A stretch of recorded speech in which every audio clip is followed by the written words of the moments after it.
There's a stomach kick you receive when you notice your garage door hanging wide open, knowing you shut it tight and your '67 Mustang, the one with federal evidence stickers dangling from the mirror, went missing minutes later.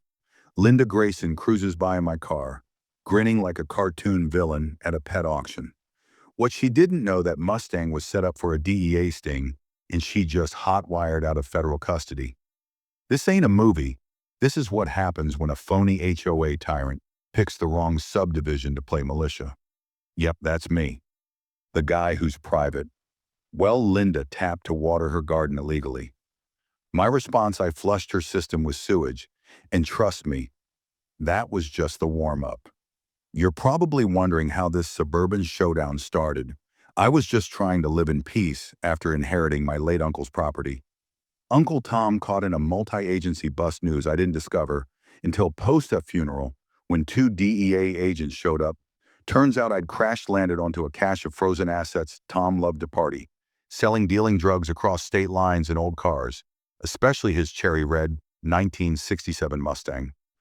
Fastback, it was mint untouchable and off limits, strictly the DEA's orders: don't sell, drive, or even start it. It was under surveillance, park it in the garage and leave it alone. It looked incredible sitting there, which unfortunately was enough to infuriate Linda. I had no idea I'd moved into a suburban Hunger Games. My block boasted a Heritage Neighborhood Committee, a dead HOA rechristened with fangs headed by Linda Grayson, president, judge, and wannabe sheriff. She abhorred unregistered cars, unauthorized garages, and individuals who did not meet her picture. I had all three. It started with notes, crumpled paper on my door, shouting HOA Vehicle Code Section 12.4.2 violation in capital letters underlined like a mad manifesto, legally for free. I ignored them, hoping she'd tire out. But Linda won't tire out. She cranks up one morning. My mailbox was chock full of neighborhood warnings and thread-appearing pamphlet, my garage photoed Mustang bumper peeking out with an accompanying diatribe about unregistered cars, bringing crime and driving property values down. It was Reddit-level trash with clip art of broken windows. So I tried talking. I caught her pruning hydrangeas like a general bracing for war and said, "Linda, that Mustang's federal property evidence. I can't touch it." She hadn't looked up. "It shouldn't be here. It's in my garage, visible from the street. Not unless you're trespassing." She flashed that tight-lipped smile, the kind that dares you to keep arguing. "We'll see what the board says." There was no board, but Linda treated facts like optional extras. Weeks of petty jabs turned into a campaign. She photographed my house daily, once measuring my grass with a ruler, another ordering me to push the car, or else corrective towing. I had a security camera placed not only for her, but because the DEA recommended unseemly things would be interested in that Mustang-wise decision.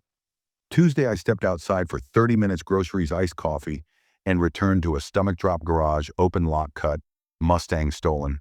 I left my bags, eggs splashing, coffee overflowing, and fled in clean concrete with no clue but terror. Then I heard the Mustang's purr. There was Linda driving it, sunglasses on, waving like she'd borrowed a lawnmower. She parked in her driveway, wiped the fender, and stuck an approved HOA vehicle sticker from her Lexus on it. I stood frozen, brain sparking, as she strutted inside. Inside, I pulled the camera footage. Daylight bolt cutters, her calling a tow company, a note stuck in my garage.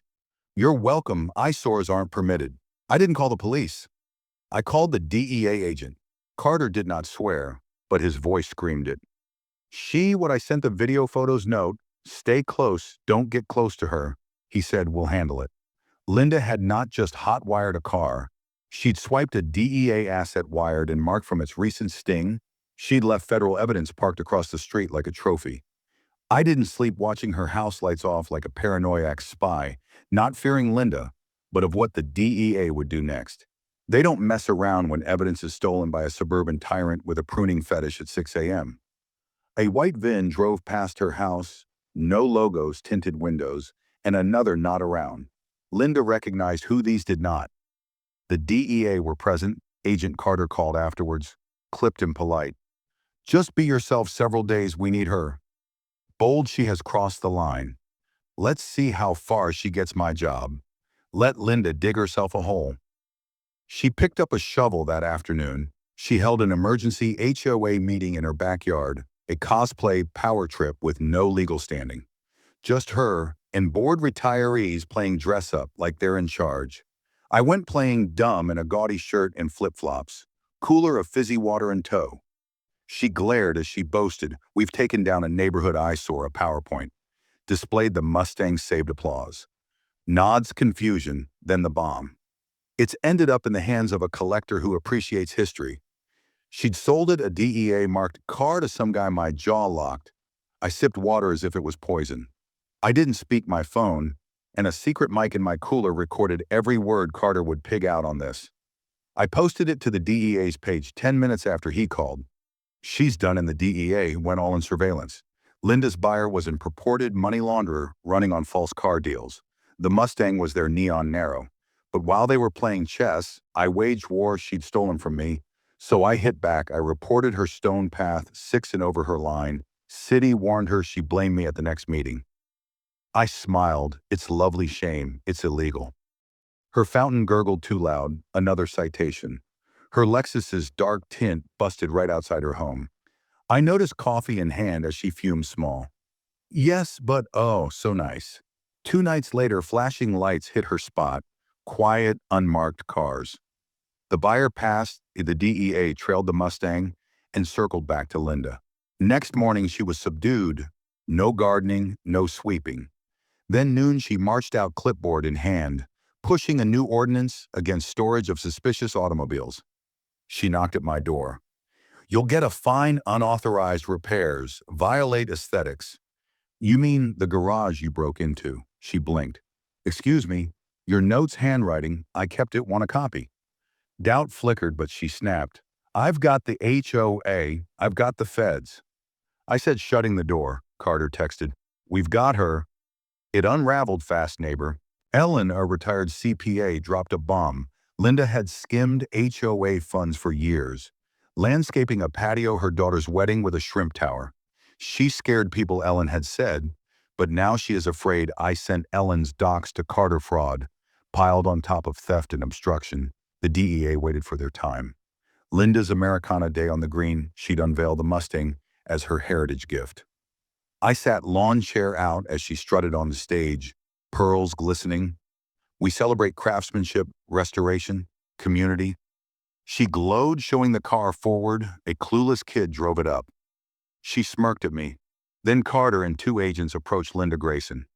"You're under federal investigation. Vehicle theft, obstruction, fraud. Come with us." She laughed absurd. "I'm President Carter." Deadpanned. "Now you're the state's guest." Cuffed. She screamed about conspiracies as they released her off. No one clapped the fake HOA expired board. "Quit a legit one," arose. Ellen took treasure axing. Linda's rules. The Mustang returned. Done mine clean. I drove it engine. Purring a victory lap. Linda sent me a jail letter blaming me. Needing I bail her out, I put it on the shelf, slipped a drink. She'd never get it. She took the wrong car. Weeks later, the streets relaxed. No empires, just waves and pet picnics. Mrs. Harper, once a gun-ohm disliking, smiled. "You brought peace with a car and patience. I had a hidden camera." But the Mustang stood proud.